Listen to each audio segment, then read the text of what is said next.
Hey, did you see that crazy drummer video where that guy played 6 tempos simultaneously? Man, that's got to be some kind of world record. The most I've ever seen anyone do was 5. I've seen that a lot of times. I've never seen anyone do 6. Well, and promised to do 7. I'm going to stay tuned for that. Can't wait to see 7 simultaneously. Anyway, moving on to this series, continuing on to part 25, finally replying to old comments. And I must be giving off some kind of shaky vibes because I got one comment from the last video saying, from Megatini, please don't doubt yourself. Perhaps I'm the experiment and I should doubt myself more before I speak. First of all, I still am wondering what you think the experiment is. You said that you asked if I was playing some kind of experiment on the audience with the last 3 videos. And I'm still wondering, what do you think the experiment is?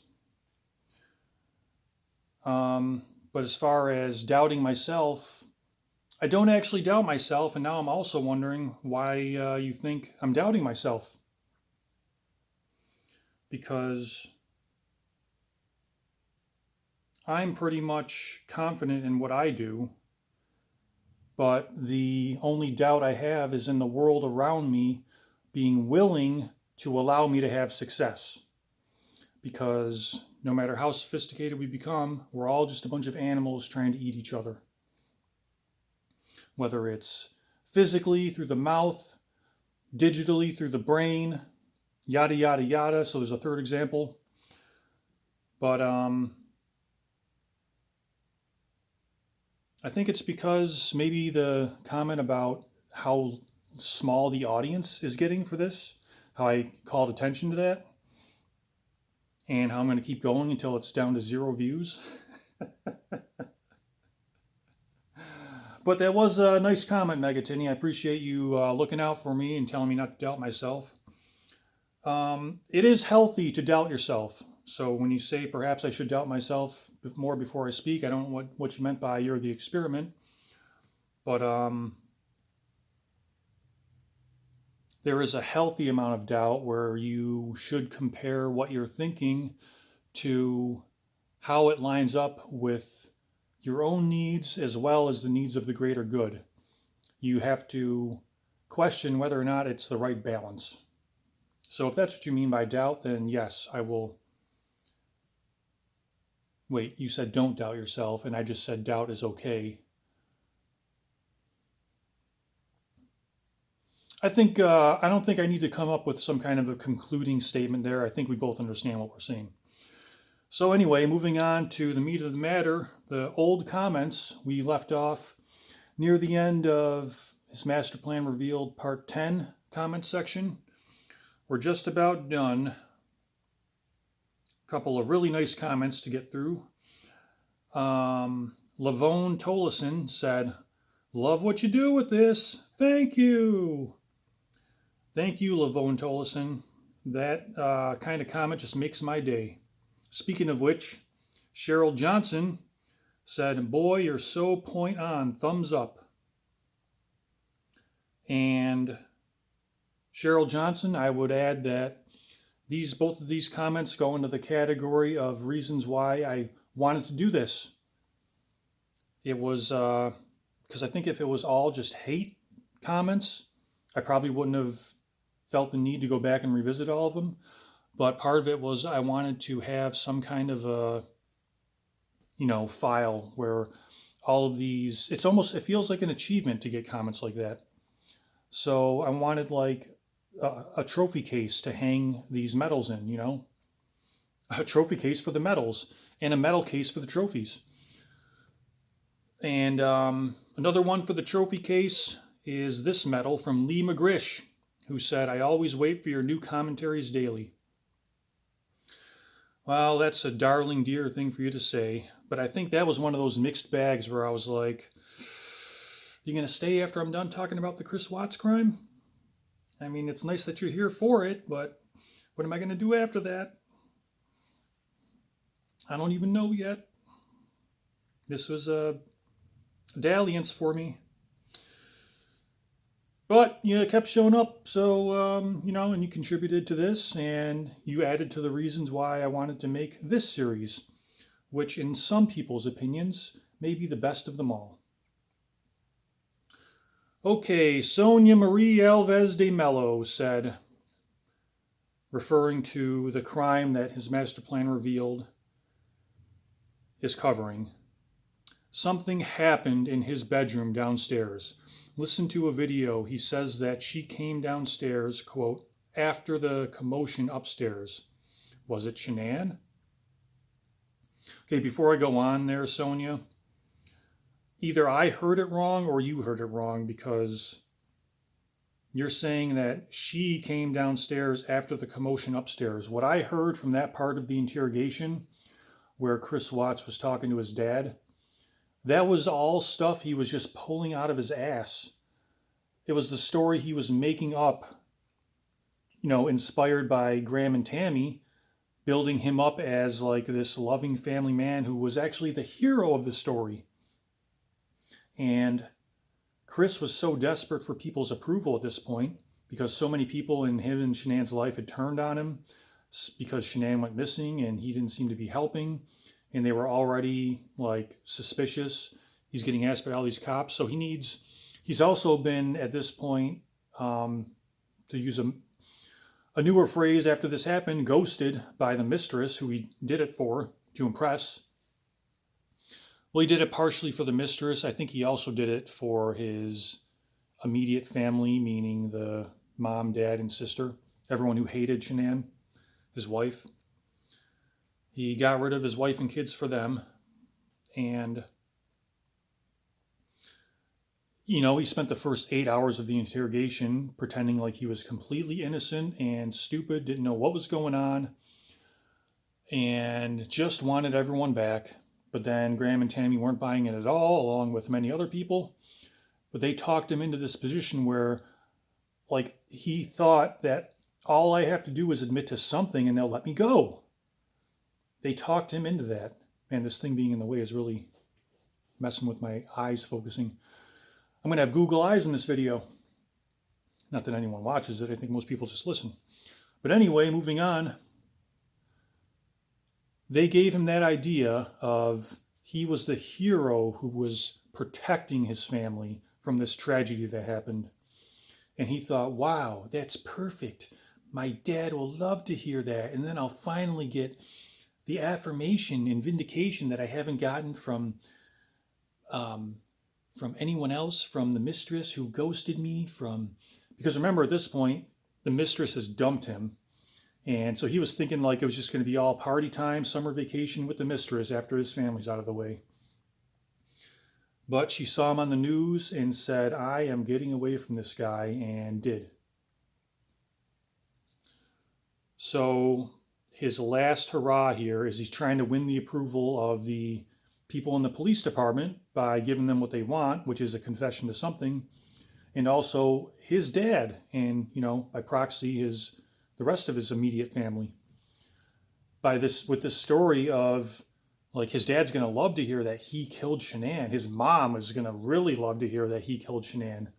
But the investigators laid it out like he's the hero by killing Shanann because she might have done something to the kids first. So he immediately jumped on that, and he's just making up without, I think he kind of lives his whole life this way. He doesn't think past the first scrutinizing question when he's coming up with these lies, because in everyday life, people don't scrutinize you. They just accept the first thing you say and move on with their life because it's not important enough to investigate.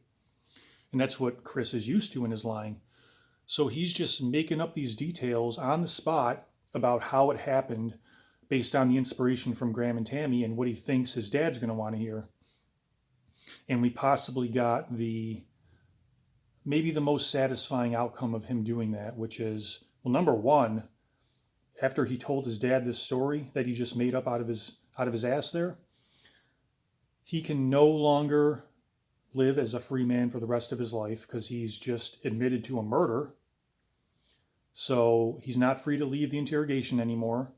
And in fact, he's going right to prison, or maybe count jail first and then prison, whatever they do.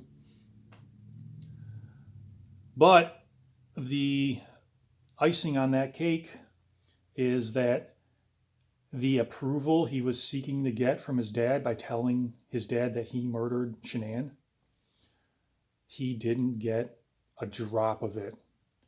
The most he got was a reluctant agreement from his dad to help Chris through this post-crime lifestyle that he's going to have to get used to. Because all his dad said, remember, was, "Good God Almighty, son. Well, we'll get ourselves a lawyer and see what we can do." Not exactly the glowing 5-star review that Chris was hoping for when he was coming up with this plan for months. More of a, oops, I screwed up. Nobody is happy with this. And now I have to go away to prison for the rest of his life. And what follows is maybe the worst hour of Chris's entire life, which I took great joy in analyzing in his master plan revealed, which makes a smile spread across my face every time I listen to it. That part of the interrogation where he realizes he screwed up, he didn't get any validation for his actions, and he's going to prison for the rest of his life, and not knowing what prison was going to be like yet. So he had the unknowing terror of prison, the realization that he's lost all of his freedoms and that he made a mistake. It's like his whole world is crumbling. Everything that he thought he was is going away. So that's what I got from it. I didn't get that he said somebody else came downstairs. But let's continue on with your comment there, Sonia. So who came downstairs? Was it Shanann, Bella, that he thought was already dead? And killing Bella again was the nightmare. Dogs smelt dead body in the bedroom, second language. Downstairs, cellar. So someone was killed there, Bella and Shanann, or Shanann, who came to see him. And instead of sex, she was strangled downstairs, not upstairs. Yeah, with all that, I would disagree. As sloppy as this all turned out to be for Chris, I don't think that it was that sloppy. The stuff where it all happened in the beds and then Bella and Celeste woke up because his first attempt to murder them was unsuccessful. And then they followed him around the house as he was trying to dispose of the body, and he was furious, but probably keeping all that rage inside, waiting to unleash it on them when he got to the oil tank field. All of that makes sense with who he is and the rest of the details surrounding the case. All this other stuff where there was a thing that went all over the house, that doesn't make much sense. Who came to see him and said, but if she was alive, she saw her sister dead and her mummy. Is it possible that Bella being alive made him muddled up his plans and forgot Shan's purse? Yes, I agree with that. A lot of things that he hadn't prepared for interrupted him and disrupted him into forgetting things. And those things he forgot made it easier to find him guilty by all the investigators. Not to mention Shanann's friends and family. Or thought he would have another night to do all cover-up. That is also true. He thought with his plan, he was going to use Shanann's phone to tell everyone, I had to leave Chris alone in the house. I'm at a friend's house. Don't worry about me. Me and the girls are fine. So he thought with that, he was going to have a lot of time to finish cleaning up. So he probably did look at the stuff and say, I'll just get that stuff later. I got to get these girls out of here right now. So continuing on, all of her stuff was left there. He did not loaded, throw, as he said, anyone alive in his truck. Well, I think Bella and Celeste were alive in the truck, even though he tried to murder them before that in their beds. It all lines up. There's no reason, like everything he does is all aimed at making himself look better and make other people's look worse. And saying that they were alive for that whole drive there while he was thinking about, like he had all that time to come up with something to do with them, and he got to his work site and just murdered them too. So, and kept himself alive. So none of that makes him look good. It makes him look worse. Everyone heard that and thought, man, he's worse than I thought.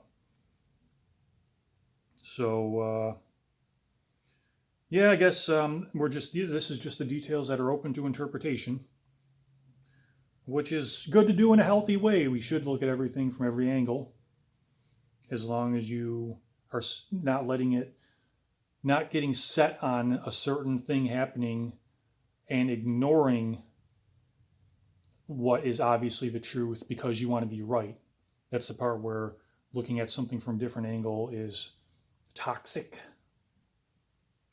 But anyway, Sonia Marie Alves de Mello had another comment. Instead of calling his dad, this stupid guy should call the lawyer. He thought he was falling everyone.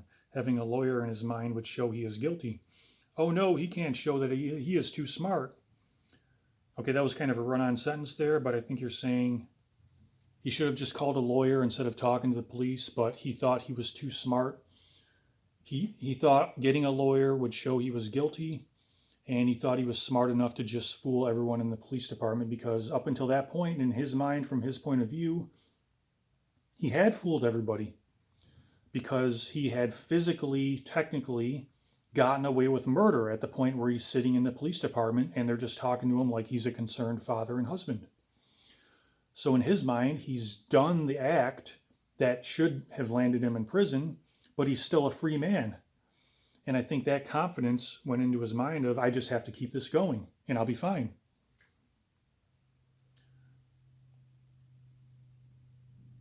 And it was, how much time I got? I got to cut this short today. Shorter than they have been. That did lead to a funny moment, though, where Chris tries to save face. Because remember, it's like minutes after his dad says, well, we'll get a lawyer and see what we can do. Where minutes later he says to the investigators when they come back in, he's like, yeah, you knew I was going to confess when I came in today. That's why I showed up. No lawyer, no nothing. Yeah, that's why, Chris. It's not that you thought you were, as Sonia says, it's not that you thought you were too smart for a lawyer. You didn't want to make yourself look guilty. You thought you can just sweet talk them in, win them over, and then you would be going back to your life of freedom without the wife and kids. That's not it at all. It's because you wanted to confess. Yep. Guess what kind of person believes that story? Okay, a couple more here. Michelle Lagasse said, Chris Watts is an evil monster, which I'm guessing you're doing a direct quote from Shanann's father at the sentencing hearing. Excuse me. Which is the only evidence we have of anyone talking directly to Chris the way he deserves to be spoken to for his actions. Was when Shanann's family said all that stuff, not to mention the DA and then the judge. They both added on to that. You know, even though what Shanann's family said, her brother and her parents, what they said to Chris, the sentencing hearing, was great and perfect. There was always something empty about it to me, because I think it's the fact that Chris is just looking at his table and not reacting at all to anything they say.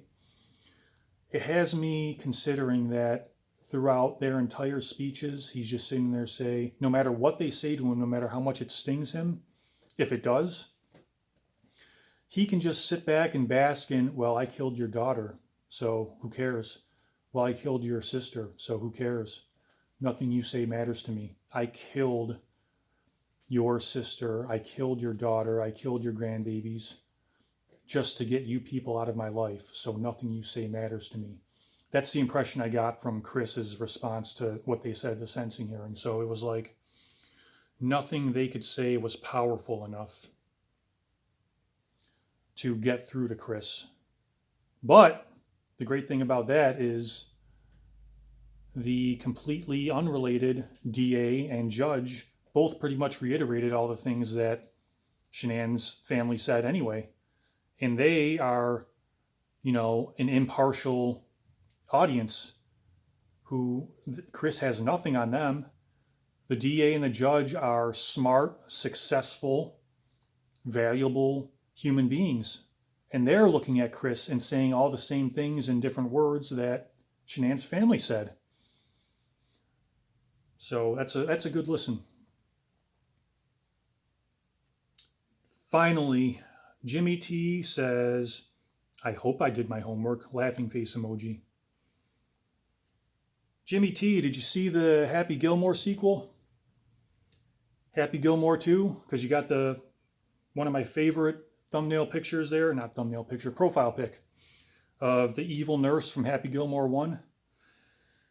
You know, Happy Gilmore 2, I guess I'll just wrap up with this. Happy Gilmore 2, I can't really argue with anyone who said Happy Gilmore 2 was too stupid and not funny. However, as someone who loved the original Happy Gilmore, I am glad that Happy Gilmore 2 was made. I mean, 29 years later, my favorite part is that every character from the original 29 years ago got a Where Are They Now treatment. Whether they were something, a lot of them are dead now. It's been that long. They're dead, like the actors who played the characters are dead. Even they got a 29 years later treatment in Happy Gilmore 2. So it was like this nice reunion where, we're saying all the like stuff that's funny to us, but the younger generations are looking at these old men saying, why do they think this is funny? I don't get it. Because all the old men are laughing about the stuff that happened 29 years ago. So yeah, I wouldn't disagree with anyone who says Happy Gilmore 2 sucked, wasn't funny, they didn't get it. But I'm glad it was made. So there's a quick movie review for you. To end with, but Jimmy T, if you're still watching, let me know what you thought of Happy Gilmore 2. And speaking of sequels, I sure am looking forward to what that one drummer said as far as being able to do 7 tempos simultaneously on the drum set. That if 6 wasn't already the record, I got to imagine 7's the record. So I'm going to stay tuned for that. And hopefully I'll see you next time.